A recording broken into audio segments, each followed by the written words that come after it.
अब 11 बजे की बड़ी बहस का रुख कर लेते हैं। 2019 में हिंदुत्व पर मिलेगी जीत या देशभक्ति पड़ेगी 20। अगले एक घंटे में हम इस बड़े सवाल पर ही चर्चा करेंगे, लेकिन उससे पहले इसी से जुड़ी हुई एक बड़ी खबर आपको दे देते हैं। स्मृति ईरानी ने हिंदुत्व के मुद्दे पर कांग्रेस को घेरा है। स्मृति ईरानी ने कहा है कि कोर्ट में राम के अस्तित्व को नकारने वाले राम भक्ति में जुटे हैं। स्मृति ने कहा है कि हिंदुओं को आतंकी बताने वाले जनेऊ पहनकर मंदिर मंदिर घूम रहे हैं। स्मृति ने पुलवामा हमले के बाद जारी सियासत पर भी कांग्रेस को आड़े हाथों लिया और कहा कि कांग्रेस पाकिस्तान के साथ खड़ी है और कांग्रेस शहीदों की शहादत को अपमानित करती है।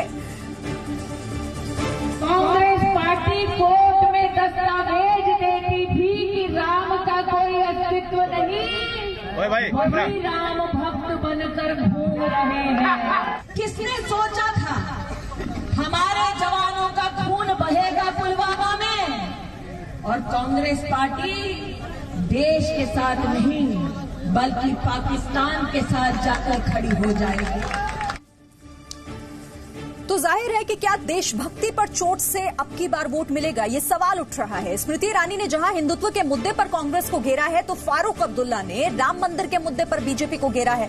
फारूक ने कहा है कि आज कोई भी राम मंदिर की बात क्यों नहीं कर रहा है। चुनाव से पहले राम मंदिर का शोर था और अब सिर्फ बालाकोट एयर स्ट्राइक की बात हो रही है। जबकि अमित शाह ने एयर स्ट्राइक पर सवाल उठाने वालों को जवाब दिया। अमित शाह ने कहा कि मनमोहन सरकार में आतंकियों पर कार्रवाई नहीं होती थी, उन्हें बिरयानी खिलाई जाती थी।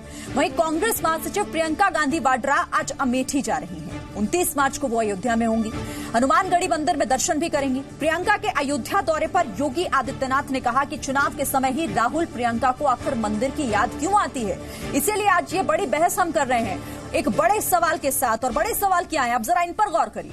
मंदिर मंदिर जाएंगे, चुनाव के बाद हिंदुत्व भूल जाएंगे, पहला सवाल तो ये। और दूसरा सवाल ये कि पहले राम मंदिर की बात, लेकिन अब सिर्फ एयर स्ट्राइक रहा है याद। आखिर इसी की चर्चा क्यों हो रही है?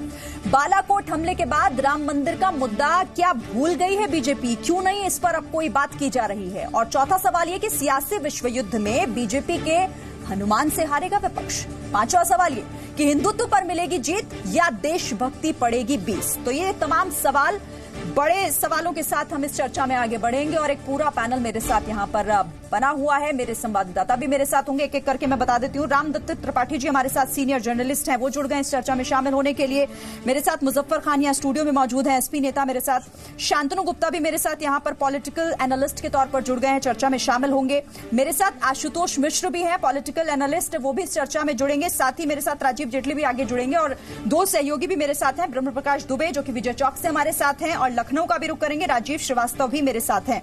लेकिन शांतनु, पहले मैं आप ही से शुरुआत कर लेती हूं। मुझे ये बताइए कि क्या वाकई में अब एक हिंदुत्व ही ऐसा एजेंडा हो गया है जिस पर आप बात कर कर वोट बटोर सकेंगे?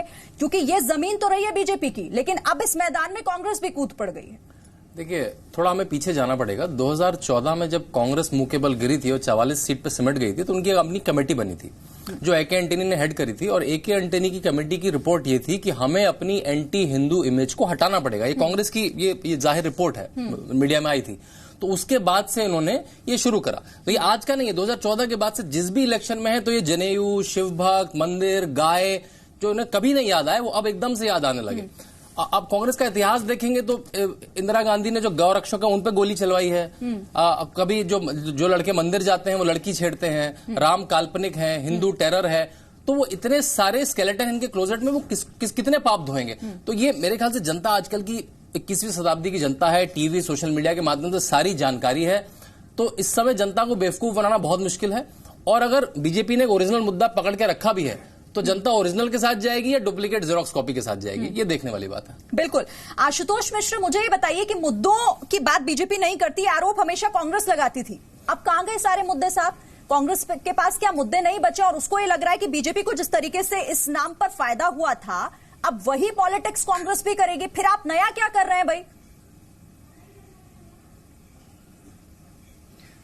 शरीन, पहले तो जो शांतनु जी ने बात करी बस सही कही कि जो है ये सोशल मीडिया का जमाना है और ये जो फेक न्यूज फैलाई जाती है वो जनता पकड़ लेती है। और शांतनु जी बड़ी कोशिश कर रहे थे बहुत सारी विवादित बातें करके, जो कि जिसमें से काफी कुछ असत्य भी है। आप जो बात करती हैं मुद्दों की, तो बात तो कांग्रेस अभी भी मुद्दों की करती है। असत्य है ऐसे कह के मन में तो सब सही, दूसरा कहे तो आपको झूठ लगता है। चलिए आप पहले क्लियर कर दीजिए। कौन सी असत्य है ये तो बताइए आशीष जी, ऐसे बच के नहीं निकल चाहे आप बात नहीं, मैं इसका जवाब दूंगा अगर आप समय देंगे। पहले आप लोग यूजुअली एंकर लोग कहते हैं कि दो लोग बोले तो ओवरलैपिंग हो जाती है, लेकिन जब मैं बोलना शुरू करता हूं तो मुझे अजीब सा लगता है कि एंकर भी बोलने लगता है और दूसरे लोग भी बोलने लगते हैं, तब ओवरलैपिंग नहीं होती। बताइए तो सही आशुतोष जी, बोलने दीजिए, मैं उसका जवाब दूंगा। जल्दी से दीजिए जवाब। हाँ, आप जवाब दूंगा, जवाब तो देने दीजिए। हाँ, तो पहले हम लोग बात कर रहे थे मुद्दों की, तो बात मुद्दों की अब भी हो रही है, चाहे वो किसानों की हो, चाहे मिनिमम इनकम स्कीम की हो, और जिसपे कि ये जो है इनके पास जवाब नहीं होता, फिर जो है कौन सी बात हो गई? मिनिमम इनकम कांग्रेस ने कौन सी बात कर दी, मुझे बताइए। एक बिना जमीन का एक प्रपोजल सामने रख दिया। मैं बात कर रही हूँ प्रियंका गांधी पहले वोट यात्रा करती है, अब वो मंदिर की पॉलिटिक्स कर रही है, इस पर क्यों नहीं जवाब दे रहे हैं आप? मैं तो ये सवाल कर रही थी आपसे। वो वोट यात्रा के थ्रू जाके जिन गरीबों से मिल रही हैं उनके बारे में आप क्यों नहीं बात करती? उसमें आप वो केवल आपको वो मंदिर ही क्यों दिखते हैं? क्या मंदिर जाना अब पाप हो गया है, या मंदिर जाने का हक केवल जो है एक ही वर्ग के लोगों को है? तो आप उसके साथ जो लोगों से मिल रही हैं, जो गरीबों से मिल रही हैं, आप जो दिखाएंगे सुना होगा कि बीजेपी वालों ने एक महिला की नाव केवल इसलिए जला दी आपको कुछ कि उस दूसरी वोट चीजें पे दिख प्रियंका रही गांधी गई थी। आप जो दिखाएंगे समझाएंगे वो नहीं समझेंगे, हम जो एक्चुअल चीज है वही समझेंगे और दर्शकों तक भी पहुंचाएंगे। ठीक है, चलिए जनता को क्या दिख रहा है वो ज्यादा। और भी मेहमान है आशुतोष जी, एक बड़ी खबर इस बीच आ रही है। बीजेपी नेता विनय कटियार ने कांग्रेस पर विवादित बयान दिया है। विनय कटियार ने एयर स्ट्राइक पर सवाल उठा रही कांग्रेस पर निशाना साधते हुए कहा कि आतंकवाद कांग्रेस की कोख से पैदा होता है। कटियार ने कांग्रेस पर बड़ा आरोप लगाते हुए कहा कि कांग्रेस ने आतंकवाद को फैलाने का काम किया और अफजल गुरु से लेकर सभी गुरु घंटाल कांग्रेस के ही देन हैं। उन्होंने राहुल गांधी को उसी परंपरा का नेता बताया है। कांग्रेस पार्टी केवल एक ही काम करती है कि उसकी कोख से आतंकवाद पैदा होता है, वो आतंकवादियों को पैदा करती है, और जितने आतंकवाद फैले हैं वो सब कांग्रेस ने किया है। अफजल गुरु से लेकर के तमाम गुरु पैदा हो गए देश के अंदर, ये जितने गुरु घंटाल पैदा हुए हैं सब कांग्रेस की देन है। तो विनय कटियार को सुन रहे थे आप। इसी खबर पर राजीव श्रीवास्तव हमारे साथ जुड़े हुए। राजीव, हालांकि विनय कटियार पहले भी इस तरह के बोल चुके हैं जो सुनने में थोड़ा अलग और थोड़े अजीब लगते हैं, इस बार कांग्रेस पर निशाना साधा इन शब्दों का इस्तेमाल करके।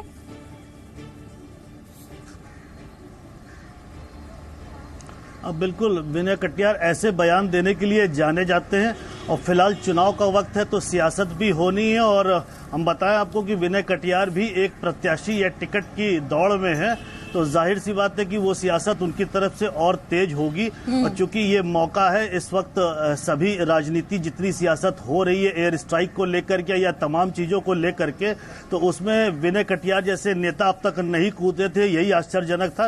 और अब जब कूदे हैं तो वो खुल के कूदे, क्योंकि अभी भी 20 टिकट बीजेपी को घोषणा करना बाकी है और विनय कटियार कहीं ना कहीं उसमें से एक टिकट अपने लिए भी देख रहे हैं। तो ऐसे में उनकी सियासत ये बहुत लाजमी दिख रही है। चलिए, शुक्रिया आपका राजीव जी, ये डिटेल हम तक पहुंचाने के लिए। तो विनय कटियार इस तरह के बयानबाजी के लिए जाने जाते हैं और इस बार भी उन्होंने इसी तरीके का बयान दिया है। खैर, हम अपनी चर्चा की तरफ वापस से एक बार लौटते हैं और मुजफ्फर खान जी, मैं अब आपके पास आना चाहूंगी। भगवान के आशीर्वाद से ही क्या अब जनता का आशीर्वाद मिलेगा? हालांकि आप लोगों ने तो साथ देने से साफ इनकार कर दिया कांग्रेस का, तो क्या यही रास्ता बचा था? देखिए श्री साहिबा, बड़ी विडंबना है कि भाजपा के लोग जहां एक तरफ एक समुदाय को कहते हैं कि साहब घर वापसी कर लीजिए, वहीं अगर कोई ब्राह्मण का बेटा या बेटी हो जिसके बायोडाटा में भी लिखा है, उस पर सवाल कौन उठा रहा है? जो खुद जिसका हिंदू समाज से कोई लेना देना नहीं। एक पारसी पंडित बोल रहा है कि इन्हें मंदिर जाना चाहिए या नहीं जाना चाहिए। तो ये हमारे देश की अजीबोगरीब विडंबना है कि ऐसे लोग सवाल उठा रहे हैं। वो कौन से पंडित हैं भाई जो सवाल उठा रहे हैं आज? और अभी मैं विनय कटियार को सुन रहा था। आप ये बताइए श्री साहिबा कि जम्मू कश्मीर में पीडीपी के साथ सरकार किसने बनाई? जिस अफजल गुरु की वो बात कर रहे थे, अफजल गुरु को जम्मू कश्मीर में पीडीपी शहीद मानती है, वो उसको आतंकी नहीं मानती। सर, तो ये लोग गले लगाते हैं ऐसे लोगों को। मुजफ्फर खान जी, गठबंधन मौकों का होता है और अभी मौके का एक बहुत बड़ा गठबंधन हम देख भी रहे हैं, तो उस पर तो खैर हम बाद में ही बात करेंगे। चलिए ठीक है, मैं आपके पास आऊंगी। रामदत्त त्रिपाठी जी भी मेरे साथ बने हुए हैं, सीनियर जर्नलिस्ट हैं। सर, आप बेहतर तरीके से बता पाएंगे कि ये जनता का आशीर्वाद मिलने का ही एक रास्ता एकमात्र यही बचा है कि हार्ड हिंदुत्व या सॉफ्ट हिंदुत्व, लेकिन राह यही होगी? देखिए, कायदे से तो अच्छा ये होता कि बीजेपी जो पार्टी सत्ता में रह लेती है 5 साल, उसको अपनी उपलब्धियों पे चुनाव लड़ना चाहिए और विपक्ष को भी जनता के मुद्दे उठाने चाहिए। हम भी जनता के बीच जाते हैं। जनता के बीच में जो सबसे बड़े मुद्दे हैं इस समय वो बेरोजगारी का है। किसानों को फसल के दाम नहीं मिल रहे हैं, किसानों को रात भर जगना पड़ रहा, जानवर उनकी फसलें चल रहे हैं, लेकिन वो नहीं हुआ। अच्छा, जहां तक मंदिर की बात है तो ये बीजेपी का मुद्दा था, ऑफिशियल मुद्दा था, और उन्होंने ये कहा था कि जब केंद्र में और प्रदेश में हमारी सरकार आएगी, हम कानून बना के मंदिर बनाने का रास्ता उसके लिए साफ कर देंगे। ठीक है, यही कमी है सर। स्टैंड कभी किसी ने क्लियर नहीं किया। शांतनु, स्टैंड क्लियर नहीं किया, लेकिन उस राह पर आप चल पड़े। यानी कि पिच तो पहले हुआ करती थी बीजेपी की, अब आपको लग रहा है कि यही पिच इस्तेमाल करेंगे तभी आप सिक्सर भी मार पाएंगे। जी, जैसे मैंने अपनी बात को फिर से दोहराऊंगा दूसरे शब्दों में, 2014 से ये डायरेक्ट है कि भाई कांग्रेस का एक इतिहास रहा है माइनॉरिटी अपीसमेंट का। उनकी स्टेटेड डॉक्ट्रिन है मुस्लिम अपीसमेंट। उन्होंने एक डर पैदा किया है कि भाई किस तरह से आप ये कांग्रेस की राजनीति विक्टिमाइजेशन की रही कि एक विक्टिम है और हम आपको सेवियर कर रहे हैं, चाहे वो दलितों के लिए हो, चाहे वो गरीबों के लिए हो, चाहे वो अल्पसंख्यकों के लिए हो। उनकी एक राजनीति रही है, वो स्टेटेड राजनीति है उसकी, जो 2014 की बड़ी हार के बाद उन्होंने उस स्टेटेड पॉलिसी से मूव कर रहे हैं। उनके वो टेक्टोनिक शिफ्ट है कांग्रेस की राजनीति में। लेकिन वही है कि एक पार्टी जो 30 साल से, और जनसंघ को ले लें तो 60-70 साल से एक मुद्दे पर लगी है और उन्होंने उस मुद्दे पर काम किया है, वर्सेस एक पार्टी जो चुनाव में केवल, इसे मैं चुनावी हिंदू कहूंगा, तो मेरे ख्याल से जनता सीधे भाप जाएगी। आशुतोष जी ने कहा कि मंदिर जाने का हक सबको है भैया, लेकिन आप एक कॉस्ट्यूम की तरह टीका लगा के, रुद्राक्ष की माला लगा के एक दिन all of a sudden stage पे आ जाएंगे तो जनता भापेगी आपको। यही दिक्कत है, जनता बेवकूफ नहीं, और ये सभी सियासतदानों को समझना चाहिए। एक बड़ी खबर आ रही है, अमित शाह ने एक बयान दिया है, आतंकियों पर एयर स्ट्राइक से कुछ लोगों को दुख हो रहा है, हमारी सरकार खून की दलाली नहीं करती है। अमित शाह ने बड़ी बात बोली।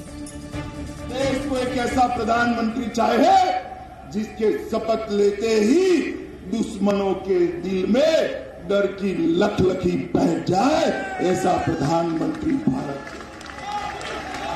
30 साल तक आप बिरयानी खिलाते रहे, और मुझे कहने में कोई संकोच नहीं है, आतंकवादियों को बिरयानी खिलाने के समय अब समाप्त हो गए हैं। यहाँ नरेंद्र मोदी का साथ।